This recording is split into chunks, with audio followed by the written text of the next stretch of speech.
My girlfriend stated, "We need to take a step back. I'm not ready for anything serious." After 3 years together, I said, "Let's take that step." Then I took several steps back to zero. Her voicemail, "I didn't mean break up," came too late. 29 male, got the text at 4:47 p.m. on a Thursday. 3 years together. 3 years. "Hey, been thinking a lot lately. We need to take a step back. I'm not ready for serious right now. Need to figure some things out." Sat there staring at my phone in the office break room. My coffee went cold. Didn't even notice. Not ready for serious. After living in my apartment 5 nights a week for 18 months. After meeting both sets of parents. After she cried when her mom, Carol, got diagnosed with breast cancer, and I drove her 4 hours to the hospital at 2 a.m. After we'd started talking about house down payments and 401k planning. After I'd turned down that promotion in Denver because she said long distance wouldn't work. After passing on the Austin office transfer last year for the same reason. Not ready for serious. The irony hit me like a freight train. Just last month, she'd been pushing for us to get a joint checking account. It makes sense financially, Austin. We're practically living together anyway. I'd hesitated, said we should wait until we were more official. Now, I knew why my gut had resisted. Typed back, "Understood, let's take that step." Finish my shift on autopilot. My manager Danny noticed something was off during our 5 p.m. check-in. "You good, Price? You've been staring at spreadsheets for 20 minutes without typing anything." "Personal stuff, I'll handle it. Take tomorrow off if you need to. Johnson can cover the Morrison account." "Thanks, but I'm fine." Got home around 7. Brenna's stuff was everywhere. Makeup bag on my bathroom counter, laptop at my kitchen table, her work from home set up in my spare bedroom, complete with that expensive ergonomic chair she'd convinced me to help buy. $340. Clothes taking up half my closet, arranged by color like she was planning to stay forever. That stupid essential oil diffuser that made the whole place smell like lavender and eucalyptus. Those throw pillows that served no purpose except making my black leather couch look more inviting. 3 years of her gradually moving in without actually moving in. I'd compromised on so much. The promotion would have been a 40% salary bump, but she'd cried about how we'd never see each other. The Austin transfer would have put me on the fast track to regional manager, but she said her design work was finally taking off here, and she couldn't leave her clients. Called my buddy Danny Stevens, who does property management. Different Danny, same practical mindset. "Need a storage unit, big one, tomorrow morning." Okay, what's going on?" "Girlfriend just pulled the need space card. Her stuff's got to go." "Dude, maybe sleep on it. You've been together forever." 3 years isn't forever when someone's not ready for serious after 3 years. Fair point. How much for a 10x? $85 a month. First month free with annual lease. Perfect. I'll take it. Spent that evening walking through my apartment, really looking at it for the first time in months. Every surface had some trace of her presence. Her fancy French press that cost more than my old coffee maker. The organic cotton sheets she'd insisted would improve our sleep quality. $180 I couldn't really afford at the time. The smart TV she'd bought for us, but had immediately connected to all her streaming accounts. The medicine cabinet was split 60-40 in her favor. 3 different face creams, 2 serums, something called a toner, and bottles of supplements she'd never consistently taken.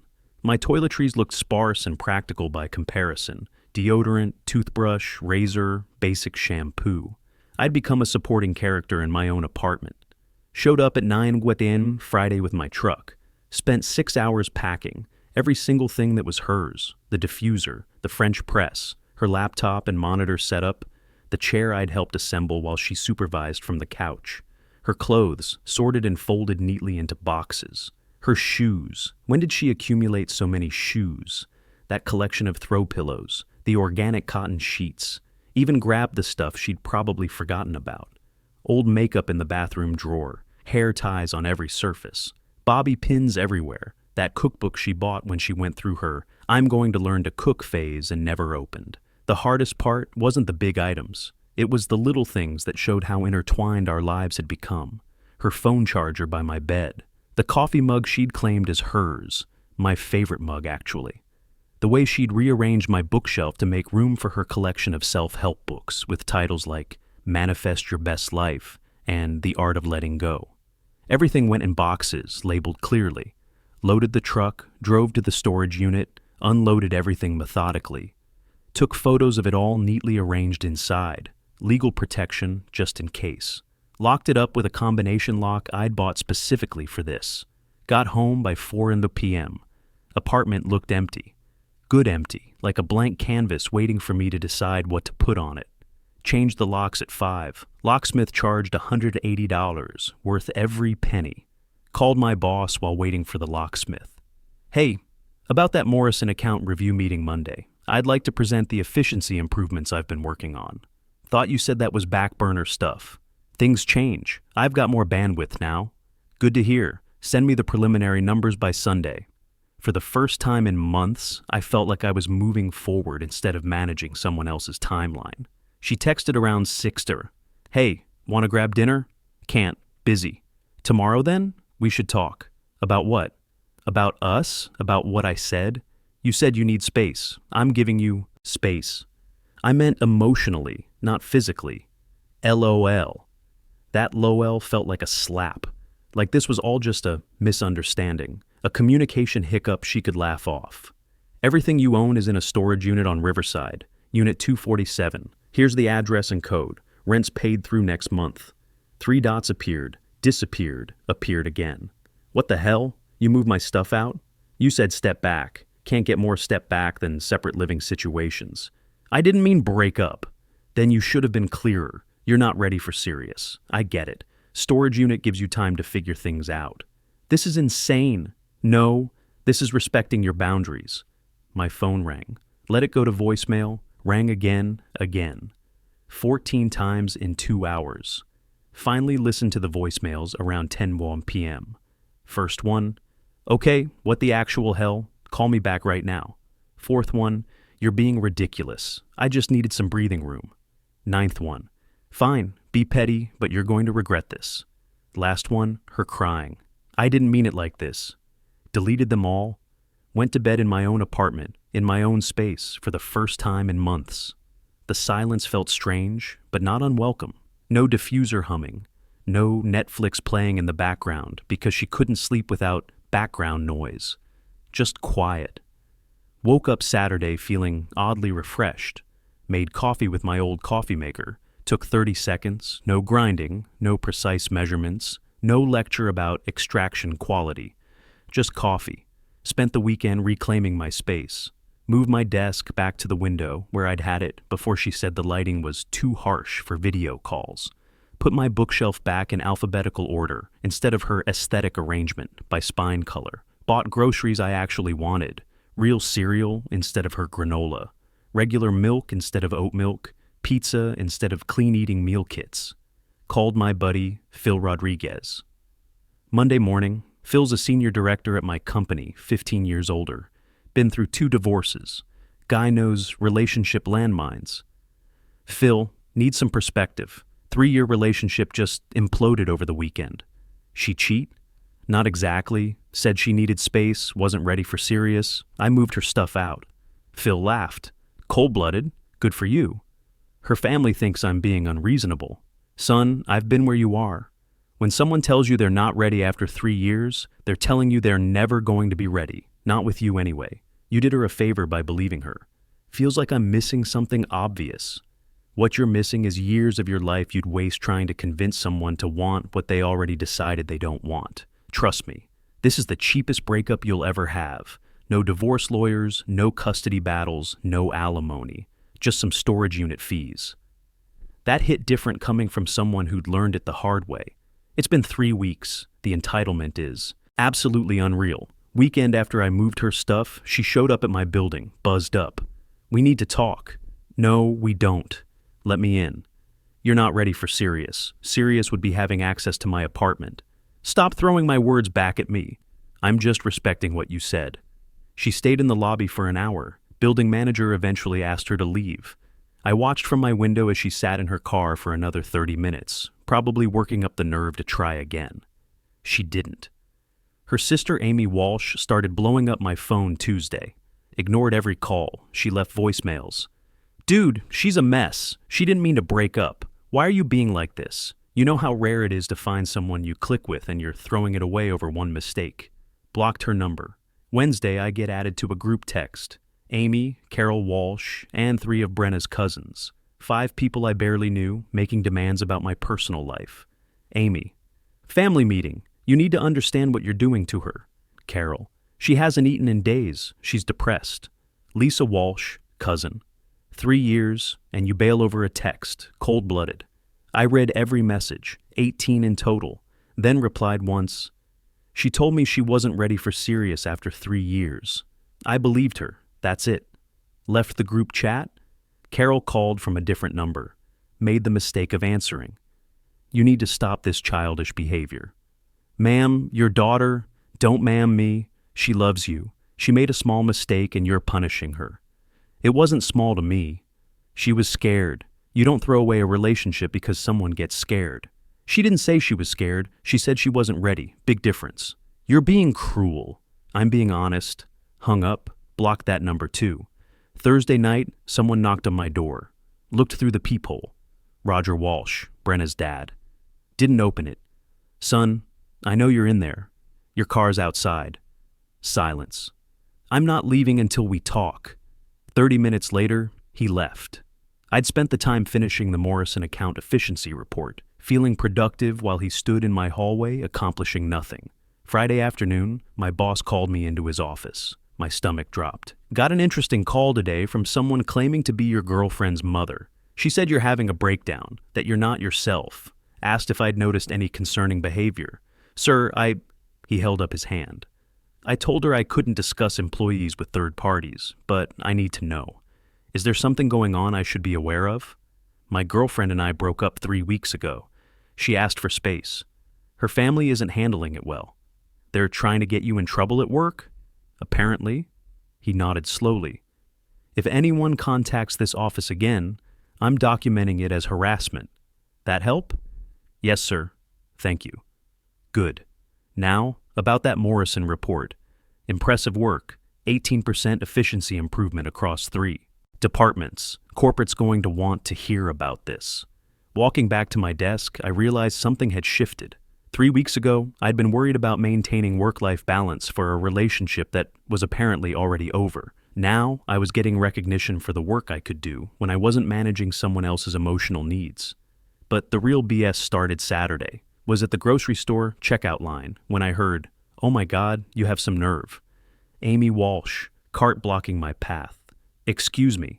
No, I won't excuse you. Do you have any idea what you've done? Moved on with my life? She's falling apart. She lost 10 pounds. She cries constantly. That's unfortunate. Unfortunate? That's all you have to say?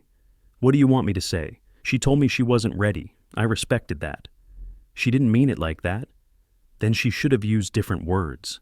You're such an ass. Maybe, but I'm an honest one. Paid for my groceries and left. She followed me to my truck. You know what? She was right about you. You are emotionally unavailable. She said you never opened up. Never shared your feelings. That's why she needed space. That stopped me. So she needed space from someone who doesn't share feelings by dating me for 3 years. People can change. Yeah, they can, which is why I changed my locks. Drove off, watched her in my rear view, standing there in the parking lot, probably already dialing Brenna to report back. Got home to find my car had been keyed. Passenger side, long scratch from front door to back. Deep, too, down to the metal. Security cameras in the parking garage caught it all. Brenna. 3:27 p.m. while I was inside grocery shopping. Walking up with keys in hand, looking around to make sure no one was watching, then dragging them across my paint with deliberate, angry strokes. Filed a police report. $450 damage estimate from the body shop. Called her from the station. She answered on the first ring. Oh, thank God you keyed my car. Silence. I have video footage, filing charges. I was angry. You moved all my stuff like I was nothing. And now you're paying for a paint job. Officer will be contacting you. Wait, please don't. Hung up. Carol called 15 minutes later, screaming about how I was destroying her baby's life and that keying a car isn't even a real crime. It's criminal mischief, misdemeanor. She'll probably get probation and a fine. Over a scratch? Over property damage. She made her choice. Blocked that number too. Sunday was quiet. Too quiet. Knew something was coming. Monday morning, I got a letter in the mail. Law office return address. Opened it. Demand letter from her lawyer. She's requesting return of all gifts given during relationship. Estimated value, $3,200. Compensation for emotional distress, $20,500. Her key deposit from when she lived there, $400.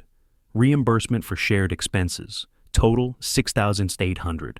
Actually laughed out loud in my kitchen. The itemized list was insane. Professional massage chair, $340. That was the ergonomic chair for her work setup. Kitchen appliances, $240. The French press and some gadget she'd bought to make smoothie bowls. Bedding and linens, $180. The organic cotton sheets that were supposedly for both of us, but she'd picked out and bought. Called my buddy Danny Stevens. Dude, you see this shit? She's claiming the chair I helped her assemble is somehow community property. What's your lawyer say? Don't have one yet. Get one. This is harassment disguised as legal action. Called Phil Rodriguez next. Phil, remember that advice about the cheapest breakup? Well, she just hired a lawyer. What's she claiming? Told him the whole list. Son, this is garbage. She was never on the lease. Gifts aren't returnable. And emotional distress for a breakup she initiated. Judge will toss this in 5 seconds. So I should ignore it? Hell no. Get a lawyer. Send a response. This is harassment. And document everything. The family calls, the keyed car, the workplace contact, pattern of behavior. Hired a lawyer Tuesday morning. James Crawford. Comes recommended from my company's legal department. Cost me $750 for a retainer. Worth it. His response was beautiful. Client respectfully declines all demands. No legal basis exists for return of gifts between romantic partners. Ex-girlfriend was never a tenant and has no claim to deposits. Emotional distress claims for standard relationship termination initiated by plaintiff are frivolous. Recommend dropping this matter, or we will countersue for malicious prosecution and seek attorney's fees. Sent Thursday. Radio silence until Saturday. Then her lawyer called my lawyer. Apparently she's dropping everything except wants her belongings back that are of sentimental value. Crawford. She has access to the storage unit. What else does she claim is missing? Her lawyer. Family photo album, grandmother's necklace, and a laptop. Crawford. Photo album and necklace are in the storage unit. Client confirms he documented everything with photographs. Laptop was hers and is also in storage. She has the code. Her lawyer. She says she's afraid to go alone. Crawford. Not our client's problem. Conversation ended. But here's where it gets interesting. Amy tried a new approach Wednesday. Showed up at my gym. Yeah, my gym. Can we talk, please? How did you know I'd be here? Brenna told me this is your gym. So you're stalking me now? No, She's not doing well. Really not doing well. And you could fix this. Just talk to her. Why would I do that? Because you loved her. Loved, past tense. You're really just done after 3 years? She was done first. I'm just accepting it. She wasn't done. She was scared. Scared of what? Me? Of commitment, of marriage, of everything moving too fast. That hit different. What? She looked uncomfortable. She might have heard you were looking at rings. My blood went cold. Who told her that? Does it matter? It does. Jason Walsh's friend works at that jewelry store downtown. He saw you there a few months back. I had been looking at rings 4 months before the breakup. Custom design, platinum band with 3 small diamonds. $1,800. Was planning to propose on our anniversary next month. Had the whole thing planned. Dinner at the restaurant where we had our first date. Walk by the lake afterward. So she heard I might propose and decided she wasn't ready for serious. Instead of just talking to me about it, instead of saying she needed more time, instead of any adult conversation about timeline or expectations. She panicked, Amy said. She didn't mean to end it. That's exactly what she did. She thought you were moving too fast. 3 years is too fast? For her it was. She wanted more time to be sure. Sure about what? Whether she wanted to marry me or whether she wanted to see what else was out there? Amy didn't answer that. Left her standing there, Canceled my gym membership that night. Joined a different one across town. Not because I was afraid of running into them, but because I was done with places that reminded me of someone who had to think about whether I was worth keeping. Friday evening, got a call from a number I didn't recognize. Answered. Hello? Hey man, it's Jason, from Brenna's office. My stomach dropped. The coworker. Don't care. Wait, just hear me out. She's really struggling, missing work, can't focus. Good. Consequences. That's harsh, man. She made a mistake. Who are you to her? Pause. A friend. Just a friend? Yeah? Interesting. Because I noticed you texting constantly when we were together. Late nights, weekends, real friendly. Longer pause. We work together. Cool. You comfort her then. Hung up. That confirmed what I'd suspected for months. The constant phone checking. The secretive smiles when she got texts. The way she'd position herself away from me when typing responses. I'd rationalized it as work stress. Trusted her when she said Jason was just helping with projects. Checked her social media from a fake account I'd created weeks ago. She'd posted a long rant about toxic masculinity and men who can't handle mature conversations about relationship needs. Comments were split. Half agreeing with her, half asking what actually happened. One comment from Lisa Walsh. He moved all her stuff out like she was trash, over one text. Someone replied, what did the text say? Lisa, that she needed space to think. Random person. And he gave her space. What's the problem? Lisa, not that kind of space. Random person. Maybe she should have been clearer. Then she deleted the whole post an hour later. Saturday, Amy tried one last time. Showed up with coffee and bagels. Peace offering. Don't want it. 5 minutes, please. Why? Because she's my sister and she's hurting and you could fix it. I'm not a repair service. She wants you back. Should have thought about that before sending the text. People make mistakes when they're scared. Then they live with the consequences. Amy's face got hard. You're going to regret this. Maybe, but I doubt it. She left the coffee and bagels on my doorstep, threw them away. Sunday morning, my brother Brad called. Dude, Amy just sent me a long message about you. What did it say? That you're being abusive and controlling, that you isolated her, and now you're punishing her for trying to set boundaries. You believe that? Hell no, just wanted to give you a heads up. She's reaching out to everyone. Appreciated. Got 8 similar messages from various friends over the next 2 days, all saying Amy had reached out claiming I was the bad guy. My college roommate Mike texted, your ex's sister says you're having a breakdown. True? Danny Stevens got a Facebook message. Austin's not himself. We're worried about his mental state. Even my cousin got contacted. Family friend of Austin's girlfriend, concerned about his recent behavior. Sent one response to all of them. Brenna texted me after 3 years saying she wasn't ready for serious. I respected that and moved her stuff out. She's mad I didn't fight for her. That's the story. Most people stopped asking questions after that. The ones who knew me well enough knew I don't make impulsive decisions. The ones who didn't know me well enough didn't matter. But Carol tried one final play. Showed up at my parents' house Tuesday evening. My mom called me. Your ex's mother is in my driveway. She won't leave until I make you see reason. Call the cops. You sure? Yeah, she's trespassing. She seems upset. She's upset her daughter faced consequences. Not my problem. Mom called the police. Carol left before they arrived, but they documented the incident. Officer gave Mom a report number and said if it happened again, they'd arrest her. That night, I closed our last shared account, a streaming service we'd split for 2 years. Seemed petty, but seeing Brenna's list, and recently watched by Brenna, every time I wanted to watch, something felt like keeping the wound fresh. Changed the password on my Netflix, canceled the shared Spotify family plan, removed her from my Amazon Prime account. The financial cleanup was more involved than I'd expected.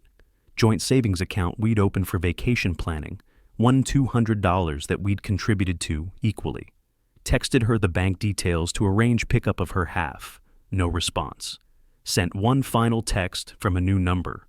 Stop contacting me, my family, my friends, and my workplace. Stop showing up places. This is your only warning. Next contact results in a restraining order. Who is this? You know who. This is over. Accept it. It's not over until I say it's over. Screenshot that. Sent it to Crawford. Perfect evidence of harassment. File tomorrow if needed. Didn't hear anything for 4 days. 6 weeks since the original text. Everything came to a head last weekend. Friday afternoon, Danny Stevens called. Dude, you need to see this. See what? Check Jason Walsh's Instagram. Pulled it up. Him and Brenna at some upscale restaurant downtown. Caption, finally ready to be serious. Stared at that for a solid minute. Then I laughed. Actually laughed. Out loud. The timeline suddenly made perfect sense. 6 months ago, new guy joins her company. Friendly at first, then closer. Then she's texting constantly, staying late for projects. Suddenly critical of everything about our relationship. Then the panic when she heard about rings because she'd already mentally checked out but hadn't figured out how to transition cleanly. Texted Danny. Called it. Called what? Sent him the screenshot. Shit, how long you think that was going on? Emotionally, probably since he started.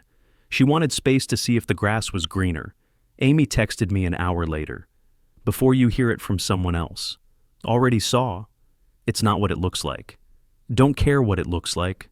They only started dating after. Save it. Blocked her. But the funniest part? Amy called from a different number that night. Answered just to hear what excuse they had come up with. I know what you're thinking. That I was right the whole time? It's not like that. She was emotionally vulnerable, and he took advantage. She texted me wanting space so she could test drive him without officially cheating. I get it. That's not true. Then why did she need space? Why not ready for serious after 3 years? Because she wanted to see if something better was out there. Silence. Turns out it wasn't, Amy finally said. She wants to talk to you. She realizes she made a mistake. Mistake was waiting 3 years to show me who she really is. Can you please just... No. Hung up. Carol tried Sunday morning. Different number again. How many phones do these people have? I hope you're happy. You broke her. She broke herself. That man took advantage of her confusion, and you let it happen. I didn't let anything happen. She made choices. She was scared. She thought you were going to propose, and she panicked. Doesn't change anything. She said she wasn't ready. She was right. She wasn't ready for me. She hates him. She wants you back. Doesn't matter what she wants anymore. You're cruel. I'm honest, there's a difference. Blocked that number too. Got one last message Tuesday night from Brenna. New number. I know you probably hate me now. I know I ruined everything. I know you were going to propose and I freaked out. I know I handled it wrong. I know I'm with someone else and that makes it worse. But it was all a mistake. He was a mistake. The text was a mistake. You were right about everything. I'm sorry. I miss you. Please, can we talk? Read it 3 times, then replied, You wanted to take a step back. I took several steps back to 0. Your voicemail saying you didn't mean breakup came too late. You made your choice. Live with it. Blocked the number. The ring I'd bought, returned it Monday morning. Jeweler gave me 75% back, 1,350s, used it to pay off my credit card, and put the rest toward that Denver promotion application I'd quietly resubmitted last month. Changed my number Wednesday. Fresh start. Only gave it to people who actually matter. Ran into her yesterday. Different grocery store, but apparently not far enough. She saw me first. Walked right up. Hey. Kept walking. Please, just 1 minute. Turned around. What? I'm sorry for everything. I was wrong. Okay? That's all you're going to say? What else is there? That you forgive me? That we can try again? I don't forgive you, and no. Her eyes got wet. Why not? Because you waited until I was right about Jason to decide I was worth keeping. That's not love. That's convenience. I made a mistake. Yeah, and you got exactly what you asked for. Space. Permanent space. Walked away. She didn't follow. Got home and waited for regret or sadness. Nothing came. 3 years feels like a lot until you realize what you saved yourself from.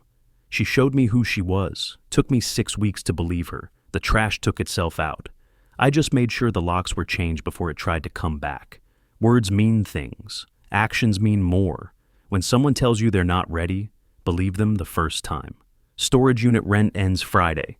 Whatever she hasn't picked up gets donated. Her problem. My apartment smells like my cologne now, like leftover pizza and whatever I want it to smell like. That's enough for now.